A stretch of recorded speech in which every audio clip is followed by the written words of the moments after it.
السلام علیکم guys and welcome to the Arc YouTube channel. دوستو آج کی ویڈیو میں ہم کچھ اہم ملٹری اپڈیٹس کو کور کریں گے، جس میں شامل ہے پاکستان کا ممکنہ طور پر نیا ہتھیار، پاکستان اور روس کی ایکسرسائز جس سے انڈیا کو کافی تکلیف ہوئی ہے، اور انڈیا کا نئے ویپن کے لیے بجٹ۔ سب سے پہلے بات کرتے ہیں پاکستان کے نئے ویپن کے بارے میں۔ پاکستان ممکنہ طور پر چین کا LY-1 لیزر ویپن سسٹم خریدنے کا سوچ رہا ہے۔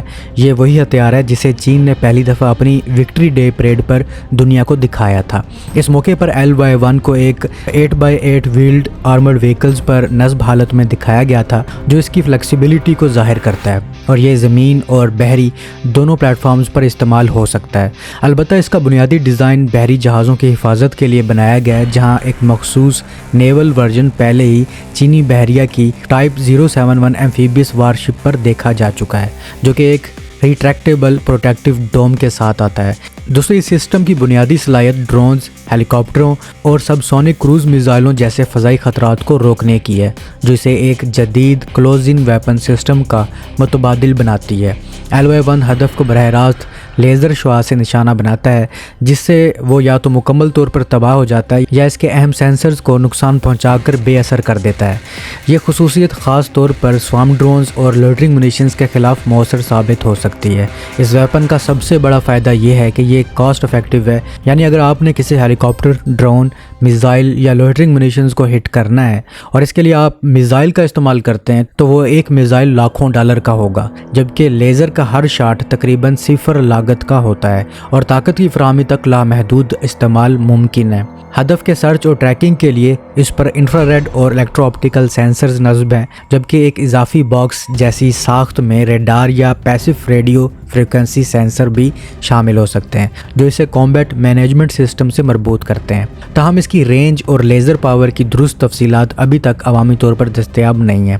البتہ اندازہ یہ ہے کہ یہ 50 کلو واٹ کلاس کا ہے، جو 100 کلو واٹ سے آگے بڑھایا جا سکتا ہے، جو اسے پریسیجن ڈسٹرکشن کے لیے موزوں بناتا ہے۔ پاکستان کی اس سسٹم میں دلچسپی کی نشاندہی ریٹائرڈ وائس ایڈمرل احمد سعید نے بیجنگ میں شنگشان فورم کے دوران کی، جو پاکستان نیوی کے سابق کمانڈر ہیں۔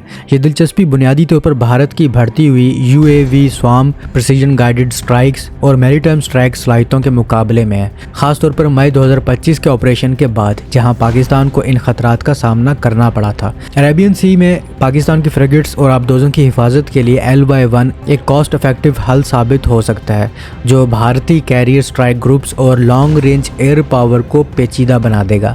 ماحولیاتی عوامل جیسے دھند، دھول یا بارش اس کی کارکردگی کو متاثر کر سکتے ہیں، اور مسلسل آپریشن کے لیے بڑی پاور کی ضرورت ہوگی، جس کے لیے خصوصی تربیت، مینٹیننس کی بنیاد قائم کرنی پڑے گی۔ اس کے علاوہ سپر سونک اور ہائپر سونک میزائلوں کے خلاف اس کی افادیت ابھی ثابت نہیں ہوئی۔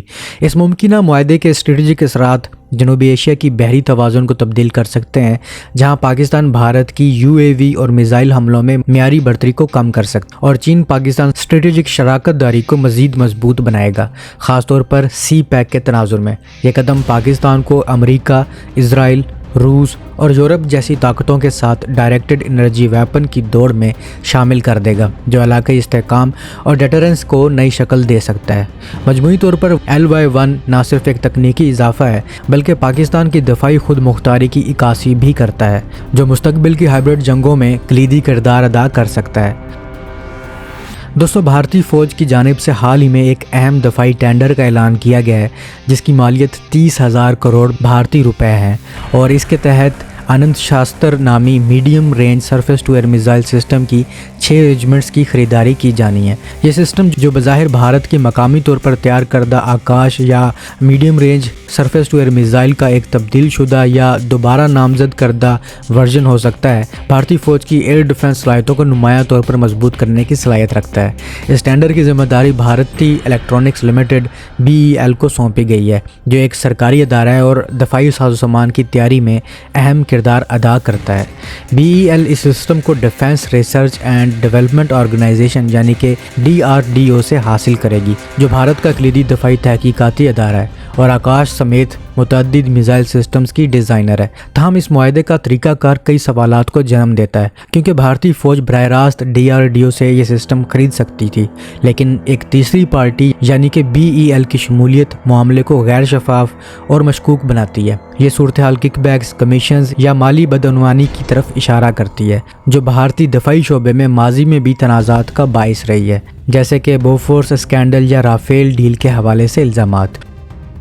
دوستو، بھارتی حکام نے حالیہ دنوں میں روسی حکام کے سامنے ایک اہم احتجاج درج کروایا ہے، جس کی بنیاد روسی پاکستانی مشترکہ فوجی مشقوں درزبہ 2025 کے دوران استعمال ہونے والے ایک تقریب کے نقشے پر ہے، جس میں مقبوضہ کشمیر کو واضح طور پر پاکستان کا حصہ دکھایا گیا تھا۔ یہ واقعہ جنوبی ایشیا میں پہلے سے ہی کشیدہ حالات کے تناظر میں سامنے آیا ہے، جہاں 2025 کی بھارت پاکستان تنازع نے دونوں جوہری طاقتوں کے درمیان کشمیر کے تنازع کو مزید ابھار دیا ہے۔ بھارتی وزارت خارجہ نے اسے غلط بیانی اور دوسرے ملک کی سرزمین کی خلاف ورزی قرار دیتے ہوئے 25 سپتمبر 2025 کو ماسکو میں تعینات بھارتی سفیر کو ہدایت دی ہے کہ وہ فوری طور پر روسی وزارت خارجہ سے رابطہ کریں اور اس نقشے کی فوری اصلاح کا مطالبہ کریں۔ روسی فوج نے ابتدائی طور پر اسے تکنیکی غلطی قرار دی ہے، لیکن بھارتی حکام کا موقف ہے کہ یہ غلطی نہیں ہے بلکہ ایک جان بوجھ کر کی گئی کوشش ہے جو پاکستان کی حمایت میں کی گئی ہے، خاص طور پر جب دونوں ممالک کے مشترکہ مشقیں کشمیر کی لائن آف کنٹرول کے قریب ہو رہی تھیں۔ یہ مشترکہ فوجی مشق جو 20 سپتمبر سے 28 سپتمبر 2025 تک پاکستان کے بلوچستان صوبے میں منعقد ہوئی، روس اور پاکستان کے درمیان فوجی تعلقات کی مضبوطی کی علامت ہے، جو 2016 سے شروع ہوئی تھی جب پہلی فرینڈ شپ ایکسرسائز ہوئی تھی۔ اس بار اس ایکسرسائز میں تقریباً 200 فوجی دستے شامل ہیں، جن میں روسی خصوصی دستوں اور پاکستانی آرمی کے یونٹس شامل ہیں، اور اس کا مقصد counter terrorism, anti drone operations اور سرحدی سلامتی کی تربیت ہے۔ پاکستان اور روس کے درمیان تعلقات پہلے سے کافی بہتر ہو رہے ہیں۔ ریسنٹلی روس نے پاکستان کی سٹیل مل بنانے کا بھی معاہدہ کیا ہے، اور روس جو کہ انڈیا کا دوست سمجھا جاتا تھا تب بھی سامنے نہیں آیا جب انڈیا کو پاکستان سے لتر پڑ رہے تھے۔ آپ کا اس سب کے بارے میں کیا خیال ہے؟ کامنٹ سیکشن میں ضرور بتائیے گا۔ ملتا ہوں ایک نئی اور دلچسپ ویڈیو کے ساتھ، تب تک کے لیے اپنے ہوسٹ بلال کو اجازت دیجیے۔ اللہ حافظ۔